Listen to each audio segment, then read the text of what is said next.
बहुत बहुत स्वागत है सभी खूबसूरत आत्माओं का डिवाइन हीलिंग बाय कृति शर्मा चैनल पर। आजकल जो रिलेशनशिप और ब्रोकन हार्ट और इन सब चीज़ों की समस्या आ रही है, वो सिर्फ़ इसलिए आ रही है कि स्वस्थ प्रेम का हम मीनिंग ही भूल गए हैं।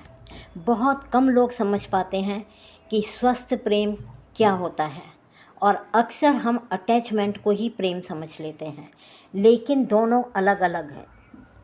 अगर बार बार खो देने का डर है, आप प्रेम में भी हैं और कंट्रोल करने की कोशिश कर रहे हैं, आपको बार बार ये प्रूफ चाहिए कि प्यार है या नहीं, आपको बार बार शक हो रहा है, आप बजाय खुश रहने के चिंतित रह रहे हैं, तो आप सिर्फ अटैचमेंट में जी रहे हैं, प्रेम में नहीं जी रहे। हेल्दी लव में शांति होती है। स्वस्थ प्रेम में आप स्वयं को खोते नहीं, बल्कि बेहतर से बेहतर महसूस करते चले जाते हैं। वहाँ आपको हर समय अपने आप को प्रूव नहीं करना पड़ता कि आप योग्य हैं, वर्दी हैं।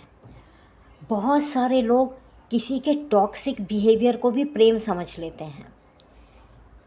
बार बार हर्ट होना, कोई हमारा अनादर कर रहा है फिर भी उसको सहते रहना, अपनी भावनाओं को बार बार टूटते हुए देखना, ये हेल्दी लव नहीं है।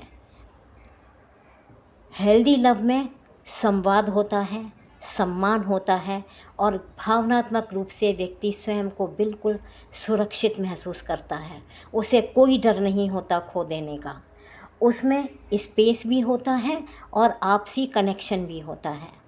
हेल्दी रिलेशनशिप में आप कभी भी डर डर कर नहीं जीते, आप सोच सोच कर नहीं बोलते, फ्रीली अपनी बात कह पाते हैं। आपको लगातार चिंतित नहीं रहना पड़ता। सच्चा प्रेम आपको कभी छोटा महसूस नहीं करवाता, वो आपको ग्रो करने में मदद करता है। आपका नर्वस सिस्टम सुरक्षित महसूस करता है, वहाँ धमकी नहीं होती। और हेल्दी लव में आर्गुमेंट्स तो हो सकते हैं, लेकिन इंसल्ट नहीं होती, मैनिपुलेशन और इमोशनल पनिशमेंट नहीं होते। जब प्रेम हेल्दी होता है तो आप स्वयं धीरे धीरे हील होने लगते हैं। आपका इनर चाइल्ड सुरक्षित महसूस करता है। और हेल्दी लव की शुरुआत दूसरों से नहीं, स्वयं से होती है। जब आप अपना सम्मान करना सीखेंगे, तभी आप अनहेल्दी रिलेशनशिप को पहचानेंगे। और जहाँ सम्मान नहीं, वहाँ प्यार भी नहीं। तो दोस्तों, चैनल को सब्सक्राइब करें, ये बहुत कीमती बातें हैं, इनको संभाल कर रखें और प्रेम और अटैचमेंट